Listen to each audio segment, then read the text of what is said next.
Bonjour à tous, donc François Claus, je travaille au Centre national de la propriété forestière, qui est, pour résumer, la chambre consulaire des propriétaires forestiers privés. Alors, bon, en région Hauts-de-France, on ne peut pas parler de zone humide sans en arriver à parler de peupliers.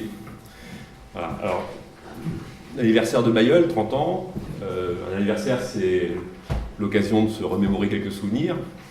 Moi, ça fait 20 ans que je travaille avec le conservatoire de Bailleul. Et j'ai dans la salle des gens avec qui j'ai partagé, enfin, je peux partager pas mal de souvenirs, il y a une vingtaine d'années. Ça me fait plaisir de revoir Bruno, Françoise, avec qui j'ai fait mes premières passes d'armes, je pourrais dire, sur le sujet du peuplier, et notamment de la place du peuplier dans les zones humides. Et ça a été salutaire, parce que les premiers échanges étaient des échanges où il y avait de la controverse, je vais dire, pour pas utiliser un autre mot.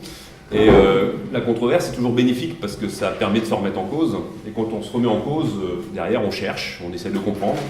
Et ce que je vais vous présenter, c'est le fruit un peu de plusieurs études que l'on a mis en place pour essayer de comprendre pourquoi le peuplier, la peupleraie, a tant de difficultés à trouver sa place. Alors, dans les zones humides, mais on va voir qu'en fait, l'interaction de peuplier-zone humide, elle n'est pas si large que ça. Alors, je vais aborder le sujet à travers, donc on a fait plusieurs études, donc je vais aborder le sujet à travers plusieurs points de vue. Il y a la place historique du peuplier, vous verrez que ça fait longtemps qu'on a du peuplier. Il y a la place sociétale, une place stationnelle, où là on est plus sur des aspects, en tout cas une approche qui pour nous est chère au niveau forêt, c'est de regarder quel est le sol et où est-ce qu'on met les bonnes essences au bon endroit en fonction du sol. La place économique, pour nous c'est important, et je pense que dans les évolutions aussi que j'ai connues en 20 ans sur les questions de préservation de la nature, l'économie c'est un sujet qui prend de l'importance aussi, il faut pouvoir financer ce qu'on fait. Et la place écologique, enfin. Alors, des textes à gauche qui ne sont pas très lisibles, bon, tout ça c'est issu de documents qui sont téléchargeables sur le site du CRPF, le Centre régional de la propriété forestière, juste pour vous rappeler que le peuplier existe en France, en tout cas de façon cultivée, depuis 400 ans à peu près, c'est une histoire ancienne. Alors avec les premières plantations qui sont faites en peuplier d'Italie, donc plutôt pour des raisons... on a quelqu'un qui a fait une étude assez poussée en allant jusqu'à la Bibliothèque de France, qui est allé voir dans les archives, et il y a déjà eu une expansion des peupliers dans les années 1750-1800, plutôt pour des raisons entre guillemets artistiques, paysagères, où on a mis beaucoup de peupliers d'Italie. Et ça posait déjà des problèmes à l'époque, parce que dès qu'on change, dès qu'il y a du changement, ça suscite des réactions, et on parlait à l'époque de peuplomanie, pour contester le fait qu'on mettait du peuplier d'Italie un peu partout dans les paysages. L'essor du peuplier véritablement pour améliorer, et à l'époque c'était vraiment le terme, améliorer des terrains jugés incultes. Il y a eu une deuxième vague d'expansion du peuplier dans les années 1850 à 1914. C'est notamment à cette époque-là qu'on a boisé les Landes, et les marais de Gascogne. Et la principale expansion, où on a doublé la surface en France, c'est dans les années 50 à 70, après-guerre, où il y a eu un besoin très fort en bois pour les reconstructions d'après-guerre. Et il y a eu aussi un besoin fort de reconstituer des forêts, notamment dans le nord de la France, qui avaient été complètement décimées par les guerres. Donc voilà pour l'histoire à l'échelle nationale. Ce qui est intéressant, c'est le graphique de droite, qui lui est le fruit d'une étude qui a été faite sur 11 communes de deux secteurs très populicoles de la région Hauts-de-France, Scarpe-Pescaud et Moyenne-Vallée de l'Oise. On les a choisis parce que c'est les zones où il y a le plus de peupliers. Et les étudiants de master qui ont travaillé à cette étude, c'était deux, avaient pour mission d'identifier par photo-interprétation l'usage des sols entre 1955 et 2009. Les photos qu'on avait à l'époque les plus récentes étaient 2009. Et ce qui est intéressant, c'est que vous pouvez voir que sur les peupleraies de 1955, donc on a suivi l'historique, il en reste à peu près la moitié qui ont en surface, qui sont restés entre 1955 et 2009. Et sur cette moitié, en fait, ça révèle ce petit graphique du bas qui apporte un complément, c'est pas les mêmes hectares. En fait, cette étude a démontré que le peuplier, c'est une occupation des sols qui est très variable, très mouvante. En fait, on met du peuplier dans l'histoire, là où on ne peut pas faire autre chose. Souvent, c'est un usage par défaut. Et donc là, c'est pas les mêmes hectares. On trouve le même chiffre, c'est un hasard, mais entre deux, il y a eu plein de mouvements. C'est ce qui illustre ici le graphique, c'est que sur une commune, entre 1955 et 2009, il y a eu en tout 180 hectares où un jour on a eu du peuplier. Ouais. Et sur ces 180 hectares, il n'y en a que 22 qui sont restés en peupleraie depuis 1955 jusqu'à aujourd'hui. Je vais faire un zoom, dont je ne détaille pas parce que sinon ça sera trop long, mais je vais faire un zoom sur un point qui... Ouais, il y a eu une remise en cause dans les échanges qu'on avait pu avoir, notamment au début de Natura 2000, où on considérait que la peupleraie était destructrice de prairies. Si on fait un zoom sur les prairies, l'étude a montré que sur l'occupation du sol de 55-56, dans les peupleraies présentes, et sur l'ensemble des peupleraies présentes en 2009, il n'y en a que 24% qui étaient en prairie en 55. Et quand on regarde ce que sont devenues les prairies de 55 en 2009, il y en a 14% qui sont devenues des peupleraies, dans celles qui ont disparu. Hein. Là c'est l'analyse. Ça, c'est l'analyse de qu'est-ce qu'occupe la peuplerée aujourd'hui par rapport à l'occupation de 55. Ça, c'est l'analyse de que sont devenues les prairies aujourd'hui. Et vous voyez que la peuplerée, qui longtemps a été considérée comme un... Je ne suis pas un plaidoyer spécialement pour la peuplerée, mais c'est objectif pour vous mettre un peu les choses en place. La place de la peuplie, en fait, dans les zones humides, quand on parlait de prairies en 55, c'est surtout l'agriculture et l'urbanisation qui est responsable de la disparition des prairies. Ça, c'est quelque chose qu'on voulait remettre en place. On a également fait une étude auprès des habitants de ces communes pour savoir un petit peu quelle était la perception des peupleraies.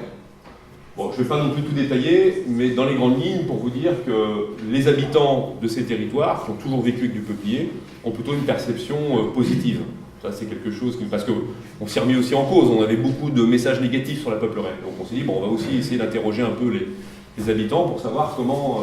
alors, ça n'est que sur un échelon de 264 personnes, mais voilà, ça vaut ce que ça vaut. Et on a été surpris de découvrir une perception plutôt positive. Alors, des choses plus attachées à des éléments physico-chimiques. La place de la peuplerée, puisque le sujet c'est l'hydrologie, quand on regarde, depuis longtemps, nous on étudie les stations, et on a identifié plusieurs stations pour les peupleraies. Il y a ce qu'on appelle les stations sèches, et ce qui nous permet de déterminer la station, c'est la profondeur de la nappe permanente, la nappe d'eau permanente. Donc on a 4 stations, 3 grandes stations qui ont été définies. Je vais commencer par les plus humides. Quand la nappe est à moins de 50 cm du sol, la nappe permanente, on considère qu'on est sur les stations mouilleuses, et là on est à la limite pour nous de la culture possible du peuplier. Quand on est sur une nappe qui est entre 50 et 80 cm, là on est sur les stations dites humides, on est sur l'optimum pour le peuplier. C'est là qu'on produit le peuplier avec les meilleurs rendements. Puis après on a des stations qui sont un peu plus sèches, un peu plus fraîches, où les rendements sont un peu moins bons. Et ce graphique-là, enfin ce schéma-là, c'est pour vous illustrer le fait que quand on parle de zones humides, les zones humides pour moi c'est toute cette zone qui est à droite, et en réalité quand on regardait au niveau stationnel, la zone de conflit potentiel entre la présence de la peuplerée et les zones humides, elle est assez limitée. Elle est liée à la transition où on commence à avoir l'aulnay-freinais, aulnay marécageux, c'est déjà plus trop la zone du peuplier. On est plutôt sur la transition entre l'aulnay-freinais, l'ormay-chênais, et donc c'est assez limité au final. Et c'est là aussi qu'on s'est remis en cause, dans les choses positives de tous ces échanges au cours de 20 ans, on devient aujourd'hui les premiers porte-parole de l'idée que le propriétaire fait une erreur. Et il y en a qui le font encore. Mais on essaie de changer les pratiques, mais les propriétaires font des erreurs quand ils mettent du peuplier plus à droite de cette zone rouge. Alors, les photos en bas, assez petites, juste pour vous illustrer aussi le fait qu'on ne gère pas de la même façon. Hein. La peuplerée n'a pas le même aspect quand on est sur les plateaux ici. On a une peuplerée intensive, qui effectivement a un aspect qui n'est pas très sympathique, qui ressemble plus aux peupleraies du sud-ouest. On est obligé de travailler le sol parce qu'il y a un problème avec l'eau. Par rapport aux peupleraies que l'on va trouver dans les stations humides, là la gestion est beaucoup plus extensive et bien souvent, en dehors des tailles des arbres, on ne pratique quasiment aucune intervention. Et donc on laisse la végétation naturelle se développer sous peupleraies. Alors la place économique, ça on y attache de l'importance, d'autant que c'est un sujet, et c'est pour ça que je vous en parle aussi ce matin, la place économique du peuplier augmente. La place économique historique, elle est sur l'emballage, enfin historique. Si on remonte vraiment longtemps en arrière, la place économique historique du peuplier, à l'époque on en a beaucoup planté, là, vous avez dans le 18e siècle, 19e, c'était pour faire de la charpente et pour faire de la menuiserie, mais les gens qui n'avaient pas trop de moyens. C'était quand même utilisé en menuiserie. Ça a été abandonné par remplacement avec d'autres matériaux, et petit à petit le peuplier s'est retrouvé à des usages moins nobles, qu'on considère moins nobles, comme la caisserie, la palette. Hein, et un peu plus noble comme l'emballage. Hein, toutes les boîtes de camembert, tous les petits emballages que vous voyez souvent en bois, pour le pain, choses comme ça, c'est la plupart du temps, ou alors les huîtres, la plupart du temps c'est du peuplier. Hein. Aujourd'hui il y a deux usages qui se développent. C'est le bois énergie, et le peuplier dans nos régions est très prisé pour le bois énergie parce que c'est un bois qui coûte pas cher en bois énergie. Et dans les calculs de rendement économique des chaudières qui ont été mis en place, les acteurs n'ont pas les moyens d'acheter du bois de chauffage plus traditionnel comme le hêtre, le chêne, qui coûte trop cher par rapport à leur schéma. Il coûte relativement cher, alors que le peuplier coûte moins cher. Donc, le peuplier qui est prisé pour le Moyen-Âge. Et un autre usage qui se développe, c'est le bois construction. Et on est en train de redécouvrir ce qui existait il y a déjà plusieurs centaines d'années, c'est que le peuplier est un excellent bois de construction. Et par exemple, ce bâtiment que vous voyez là, qui a été construit à Amiens il y a 2 ans, même pas, il y a 1 an, il est en ossature peuplier, c'est-à-dire que ce qui tient la structure, c'est du peuplier, et il est en bardage peuplier traité thermiquement, sans produits chimiques. Donc on a un usage du peuplier qui revient, qui se développe. Parallèlement à ça, il y a un usage que vous avez pas vu au niveau économique aussi, c'est les panneaux. Vous savez qu'on fait beaucoup de panneaux en peuplier parce qu'ils présentent l'intérêt d'être léger, c'est un bois qui est léger tout en ayant des bonnes propriétés mécaniques. Et il y a une usine qui vient de s'installer dans le nord de la France, assez grosse, pour faire du panneau en peuplier. Et celle qui était déjà présente, qui avait une production faible, est en train d'augmenter sa production. Donc je vous dis tout ça pour dire que économiquement, le peuplier va à nouveau être sollicité, quoi. Et donc si il y a des usages qui se développent sur le peuplier, forcément, on va à nouveau avoir à inventer du peuplier. Donc la question de la place du peuplier dans l'aménagement du territoire et dans cette frange étroite des zones humides, elle va être importante à l'avenir. Il faut qu'on continue d'y travailler. Alors oui, j'ai pas conclu sur l'économie, je vais revenir. C'est quand même la petite face qui est en bas, là, qui est un peu tronquée, qui est quand même pour nous importante. Hein, c'est que 300 mètres cubes de bois exploité, additionnel, c'est l'équivalent d'un équivalent. C'est un équivalent temps plein dans la filière forêt-bois. 300 mètres cubes de bois, c'est 2 hectares de peuplier à l'issue de la rotation, donc au bout de 20 ans. Voilà. Donc quand on coupe 2 hectares de peuplier, on génère en moyenne un équivalent temps plein dans la filière. Ce que je peux aussi vous dire, c'est qu'un hectare de peuplier en recette nette, aujourd'hui, c'est de l'ordre, je pense que c'est important d'avoir ces chiffres-là en tête, c'est de l'ordre de 3 à 4 000 euros par hectare. Et on pense que ça risque de monter parce que la ressource va manquer dans les années qui viennent. Alors sur la place écologique, on a beaucoup discuté, encore plus avec le centre de phytosociologie de Bayeul, et au point d'en arriver même à traiter de questions ou de notions comme la naturalité. Ça a été des sujets, si on veut retourner sur les souvenirs. J'ai le souvenir de réunions assez épiques sur ce sujet où on a essayé de comprendre ce que c'était que la naturalité, comment est-ce qu'on la définit, parce que c'est pas simple la naturalité. Par exemple, les exemples qu'on vient de voir avant sur la façon d'entretenir les tourbières, si on traite le sujet sous l'angle purement de naturalité, on s'éloigne un peu de la naturalité des milieux, hein, pour obtenir quelque chose qui est remarquable d'un point de vue biodiversité, environnementale. Donc c'est intéressant aussi, donc on a identifié qu'on pouvait placer la peuplerie, alors en fonction de sa culture, hein, soit à l'extensif, soit à l'intensif, cette peuplerie, mais entre bien sûr les cultures, le plus horrible étant la culture de maïs, et puis les forêts alluviales, quoi. On a pu aussi placer la peuplerie comme étant un milieu intermédiaire qui présente malgré tout certains intérêts. Parce que dans le cycle de vie d'une peuplerie, on commence par des milieux complètement ouverts qui vont se fermer petit à petit, puis tous les 20 ans on recommence. Alors, il y a le défaut d'avoir des milieux qui s'enrichissent parce que la litière quand même enrichie et petit à petit eutrophise le sol, mais on a quand même des milieux qui s'approchent des ourlets forestiers qu'on n'a pas en si grande quantité que ça dans le paysage et dans la nature.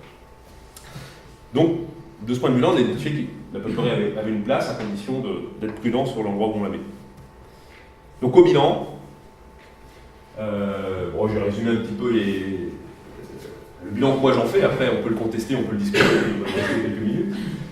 C'est que pour moi la peuplerie c'est un usage ancien par défaut, et ça c'est vrai que c'est quelque chose qui est vraiment sorti de l'étude qu'on n'avait pas identifié, c'est un usage par défaut des milieux humides de la région, mais n'est pas le principal responsable de la diminution des places enherbées.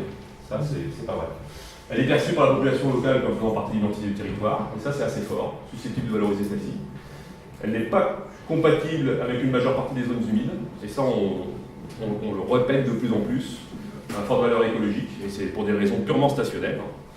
Elle est source d'économie locale et porteuse de perspectives pour le développement de filières courtes, au bilan carbone très favorable, et comme je viens de vous l'expliquer, je pense qu'il va y avoir une tension sur le bois de peuplier, donc on risque de revoir des gens qui veulent planter du peuplier, donc il faudra qu'on anticipe ça, qu'on essaie de les placer au bon endroit. Et tout en abritant une biodiversité, alors des milieux de transition, hein, c'est pas une biodiversité forcément exceptionnelle, hein, c'est souvent des espèces plutôt banales, mais il n'empêche que, et ça dépend, mais c'est plutôt c'est des milieux de transition qu'on n'a pas en si grande quantité que ça dans les zones humides. Voilà ce que je pouvais vous dire sur la peuplerie et sa place. Dans l'approche économique, j'aurais bien aimé que vous parliez quand même du rôle de l'exonération trentenaire de la taxe sur le foncier non bâti, qui quand même a été un moteur, je pense, du développement des peupleraies, et peut-être aussi distinguer les différentes espèces ou variétés de peupliers qui n'ont peut-être pas tous le même impact également sur le milieu, notamment certains clones avec des cuticules épaisses qui constituent des pièges de puits d'espèces pour certaines espèces de papillons également. Donc il y a tout cet aspect global qu'il ne faut pas également négliger. Monsieur Clément. Donc Bernard Clément, retraité mais ancien mycologue de l'Université de Rennes et militant au nom de l'association de protection de la nature et conseil scientifique. J'ai beaucoup apprécié votre intervention sur les peupleraies parce que moi-même j'ai essayé de toujours, non pas forcément de me battre contre les peupleraies, mais de dire que la peupleraie ne pouvait pas aller n'importe où et la plupart du temps, je suis de la région Bretagne où on a effectivement des zones humides et des sols engorgés plutôt à moins de 25 cm de profondeur et souvent bon nombre de ces milieux ont été plantés en peupleraie. Et c'est souvent un échec à la fois écologique et un échec économique parce que effectivement l'enracinement étant très faible, la production étant aussi assez médiocre, et les risques de chute de chablis liés à des coups de vent sur une période de 20 ans, c'est quasiment assuré. Donc je peux vous présenter des peupleraies, par exemple, ne serait-ce que dans le marais de Dole, le marais Tourbeux, où on a de multiples peupleraies qui sont complètement avachis sur les sols tourbeux. Donc effectivement, votre démonstration, il faudrait qu'elle migre peut-être dans d'autres régions, auprès de vos collègues d'autres régions, parce qu'effectivement, il y a une confusion entre milieu humide et milieu et sol bien alimenté en eau. Or, le peuplerais transpire beaucoup, et donc il a besoin d'un sol très bien alimenté en eau, donc avec une forte rétention en eau utile, mais à l'inverse, il ne tolère pas, enfin il tolère, mais en fait il pousse mal, effectivement, vous l'avez montré, dans les sols engorgés, la plupart de les. Bon, merci pour cette démonstration, et je vous invite à la faire passer au-delà des plaines du nord des Hauts-de-France, et notamment dans les secteurs de région où on est plutôt dans des zones humides de tête de bassin versant. Une prise de parole rapidement. Il n'y a pas d'autres pays en Europe qui font du peuplier, ce qui serait peut-être moins cher, je ne sais pas, Roumanie. Alors. Est-ce qu'il ne serait pas plus intéressant de prendre production de peuplier venant d'ailleurs? Est-ce que je dois comprendre à votre question que vous préféreriez qu'on le fasse ailleurs que chez nous? Donc vous voyez qu'il y a encore du travail, quoi. Ça fait 20 ans, mais bon, on a encore. Moi je suis jeune, hein, enfin je considère encore jeune, 45 ans, j'ai encore 20 ans de professionnel devant moi, donc peut-être que dans 20 ans on arrivera encore. Oui, parce que malgré tout, il y a encore des freins assez forts à la peupleraie. J'ai appris que malgré que ce soit la meilleure solution technico-économique, le peuplier n'est pas toujours choisi quand on construit un bâtiment au profit d'un autre. Bon, mais par rapport à votre question, la France est le deuxième pays producteur de peuplier d'Europe, derrière l'Italie, avec la plaine du Pô. Donc l'autre pays en Europe où on fait beaucoup de peuplier, c'est la plaine du Pô, et c'est une culture qui est totalement différente de celle qu'on connaît. Ils cultivent le peuplier en 10 ans, nous on le fait en une vingtaine d'années. Bon, les conditions climatiques ne sont pas les mêmes, mais ils ont une culture très intensive, c'est-à-dire qu'ils cultivent entre les arbres de manière à ce que le sol reste nu.